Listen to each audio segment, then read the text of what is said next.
Kita langsung ke pengamat politik UIN Syarif Hidayatullah, ada Adi Prayitno. Selamat siang Mas Adi, apa kabar?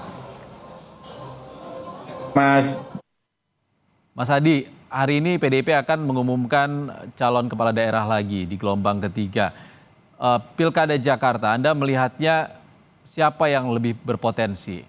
Anies Baswedan atau Basuki Cahayapurnama?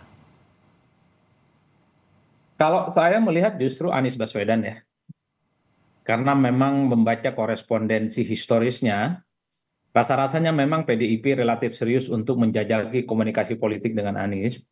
Pertama, Anies ini kan sejak lama tokoh eksternal yang selalu disebut oleh PDIP soal kemungkinan akan diusung dalam Pilgub Jakarta.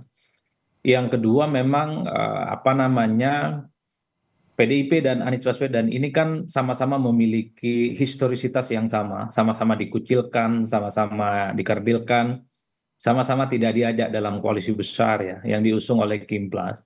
Nah, yang ketiga tentu karena faktor misalnya ini antara PDIP dan Anies, bagi saya saling membutuhkan satu sama yang lain. Dari segi PDIP tentu mereka ini butuh nama besar yang relatif kompetitif bahkan berpeluang untuk mengalahkan Ridwan Kamil dan Suswono yang diusung oleh koalisi mayoritas ya Kimplas yang ada 12 partai politik. Sementara PDIP dari segi partai hanya satu dan karenanya Anies merupakan salah satu opsi yang saya kira relatif ya kuat untuk bisa mendandingi kekuatan mereka. Sementara pada saat yang bersamaan kita tahu bahwa Anies ini adalah sosok yang kelihatan juga ingin maju dalam Pilkada Jakarta di 2024 dan Anies satu-satunya cara dan satu-satunya pintu untuk bisa berlayar hanyalah dengan bergabung dengan PDIP. Jadi dalam konteks ini saya kira sepertinya memang Anies relatif lebih memungkinkan sebagai variabel yang jauh lebih menjanjikan untuk maju di Pilkada Jakarta dibandingkan dengan nama-nama yang lain. Saya kira PDIP sebenarnya punya nama besar ya, kader-kader di dalamnya seperti misalnya ada Ahok terutama, di situ ada Rano Karno dan Pak Jarod, tapi memang harus diakui jika dihadap-hadapkan dengan Ridwan Kamil, nama-nama ini sebenarnya tidak terlampau kompetitif bahkan tidak memperbesar ceruk pemilih di luar PDIP. Karenanya paling mungkin kalau PDIP ini bisa berkomunikasi dan mengusung Anies sebagai salah satu kandidat di Jakarta, bagi saya PDIP nantinya akan mendapatkan sokongan dari kekuatan partai politik lain, terutama dari pendukungnya Anies Baswedan.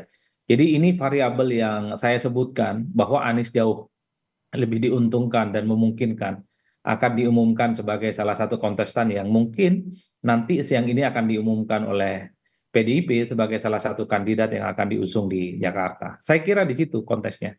Mas Adi, kalau PDIP kan sudah terkenal partai berbasis kader. Ahok juga sudah mengatakan pastilah kader PDIP yang akan diusung. Anda melihatnya seperti apa? Apakah PDIP melunak atau menunggu Anies Baswedan akan menjadi kader PDIP mungkin? Ya, tidak ada bantahan apapun bahwa PDIP itu adalah partai kader, partai yang sangat ideologis. Bahkan semua orang tahu bahwa PDIP dan Anies ini merupakan dua variabel yang saya kira sangat sulit untuk bisa bertemu dengan yang lain. Saya selalu mengistilahkan ini bagaikan langit dan lubang sumur yang saya kira ini sulit untuk bisa disatukan sama yang lain. Tapi dalam konteks Pilkada Jakarta kali ini, saya merasa antara Anies dan PDIP ini sama-sama memiliki kebutuhan yang sama ya, sama-sama butuh soal bagaimana menghadapi kekuatan mereka yang akan dihadapi yaitu Kimplas yang mengusung nama pesohor namanya Ridwan Kamil dan Suswono yang kemudian ditopang oleh puluhan partai politik yang menurut saya sampai hari ini juga cukup solid. Jadi dalam konteks itulah memang tinggal PDIP sebenarnya. Apakah PDIP akan tetap mempertahankan partainya sebagai partai kader dan partai ideologis, sementara pada saat yang bersamaan PDIP masih membutuhkan ceruk pemilih di luar kekuatan mereka, yang tentu opsinya ada pada Anies Baswedan. Karena bagi saya melawan kekuatan Kimplas di Jakarta ini tentu tidak hanya bermodalkan jargon-jargon ideologis, tidak hanya cukup bermodalkan misalnya alasan kader adalah utama, tapi bagaimana taktis pragmatis bahwa PDIP harus mulai menghitung siapa sebenarnya jagoan yang bisa diusung kompetitif dan bisa memenangkan pertarungan. Toh kalaupun toh misalnya PDIP itu mengusung Anies Baswedan, saya kira tidak menyalahi fatsun politik PDIP.